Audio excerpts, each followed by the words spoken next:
In this video, we're going to look at how Kotlin Swift export works. This is a preview of a work in progress. I'm going to show you an example of it, and I'm going to show you the underlying architecture. So suppose we had a variable with an integer type called baz with the value specified. Our goal is to be able to generate this Swift code for it. How do we go about doing this translation? In order to make this possible, we not only have to generate this Swift code, we also have to generate wrappers with Kotlin. You have to generate an ABI bridge just like this. You also have to be able to generate a CLang header. So how do we generate these three things? And there are 4 steps to doing this. The first step is to be able to build a Swift module using the Kotlin Analysis API. We'll get a sneak peek into how this API works and how to set it up. Second thing, I gotta build bridge requests. There's a component called a bridge generator that takes these requests and it generates components called function bridges that are able to generate the ABI and also the CLang header. The last step is to be able to generate that Swift, do the actual translation and show that Swift source. So we'll walk through these 4 different steps and look at how each of them works. So first foremost, let's look at the Kotlin compiler. It takes in our source code, it builds the PSI tree, then it performs semantic analysis on it. This is comprised of the front end of the compiler. The back end of the compiler generates FIR. We're able to take that FIR and we could use it to generate SIR if we want. And this part of the compiler is called the front end of the compiler, which has an API that I could hook in with. This is the back end of the compiler. It also has an API to generate different types of intermediate representations. For example, a Swift intermediate representation. So the front end of the compiler, what I need to be able to hook into is that the front end of the compiler takes this piece of code and it generates a tree of KT symbols. And I want to be able to take each of these KT symbols and convert and map it to a Swift intermediate declaration for it, a Swift declaration for it. How do I go about doing that? I need to be able to specify providers that do this. This is where the first step comes in. The first step hooks into the front end of the Kotlin compiler, and it hooks in by using the analysis API. So the analysis API, the way you set it up is by first creating something called an analysis session. The analysis session is comprised of 2 things. One is comprised of different modules. You can create providers that specify what these modules are. The second thing that's comprised of is the root source module. So when you look at what these module providers are, it contains a standard lib module, and you could add modules one by one by one by one with the builder.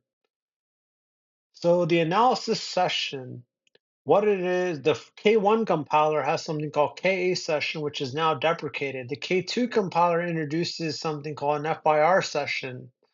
So what Swift does is that Swift builds on top of this. It has something similar to an FIR session called an SIR session, specifically for Swift.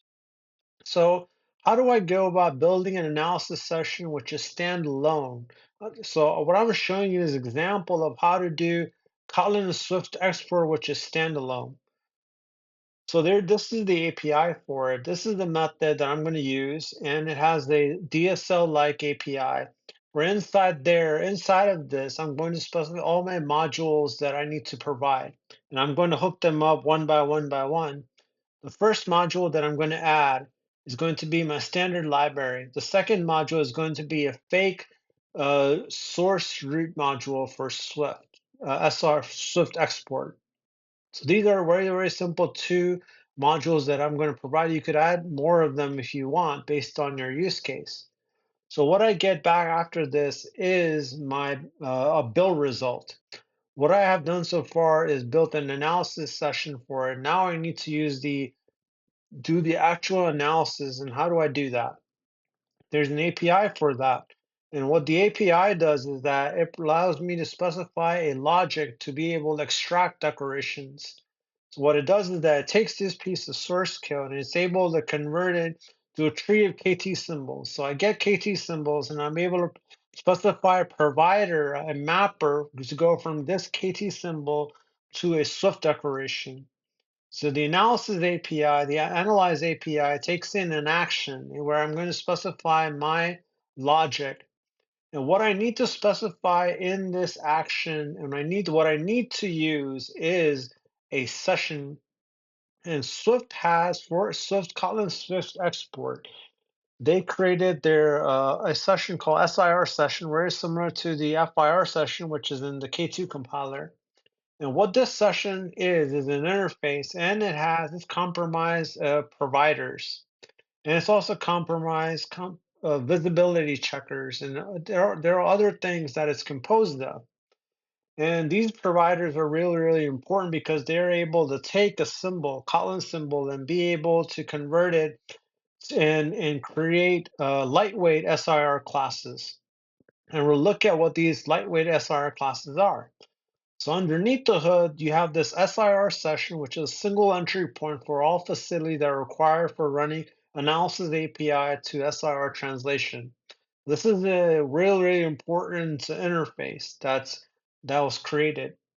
It's comprised of these two things, providers and the visibility checker. There are more things in there. So let's look at an example of a provider and how it looks like.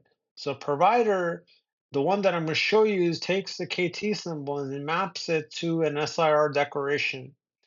And here's an example of one of those providers, and it's injected with the KA module and an SIR session. And then what it does internally is does this mapping. So it's able to look at, do I have a K variable symbol? So the BAS variable that you saw, it gets mapped to a K variable symbol. And from there, I'm able to generate the Swift intermediate representation light class. This is an example of a light class called SIR variable from KT symbol. So all of this logic, all of this extraction of going from the symbol to be able to go to an SIR declaration specified in this action. In order to do this, I'm going to use the analysis API, the analyze API, which takes in my module and it takes in the lambda, which is going to have all my logic to do the extraction for the declarations. The way this works is that I'm going to utilize my session that I just made, and I'm going to be able to take in this scope. Using this scope, this scope, the type for it is called a KA scope. And what allows me to do is extract declarations from there. This will internally call those providers and do those mappings for me. And in that for each, I'm able to take that top level declaration, which is going to be my Swift intermediate declaration, and add them to the parent, add them to all the declarations in my SIR module. This is really, really important. So this is an example of how to hook and utilize that analyze API. When you look at the build result for this, after doing this analysis, when you look and deep dive into this, and you'll see this hierarchy. You'll see an SIR module that's created at the top. And what you'll see also is that this BAS variable in this case gets converted, and what gets created is an SIR variable from KT symbol, which is the lightweight class that I was talking about. This so far, what we have done is something that's very, very simple. We've created a Swift module using the SIR session. We use Kotlin Analysis API. We use that analyze method that I showed you. Now we need to be able to build on top of this. How do we go about creating the ABI? How do we go about creating that CLang header that I showed you? In order to do this, the second step is to create something called bridge requests, which specify the type of bridge that you want to be able to use, and is they specify the type of CLang header that you want to create. So our goal is to be able to take this and to generate this artifact, which is a wrapper around our value, and also to create this header file. So there's a component called a bridge generator, which is going to take in our bridge request and is going to generate a Kotlin function bridge that we're going to look at. So what does the bridge request look like? The bridge request for this very simple example of this variable looks like this. It has the name of the bridge. So if this was an example of a class or a function, each of those types of things get mapped to a specific bridge.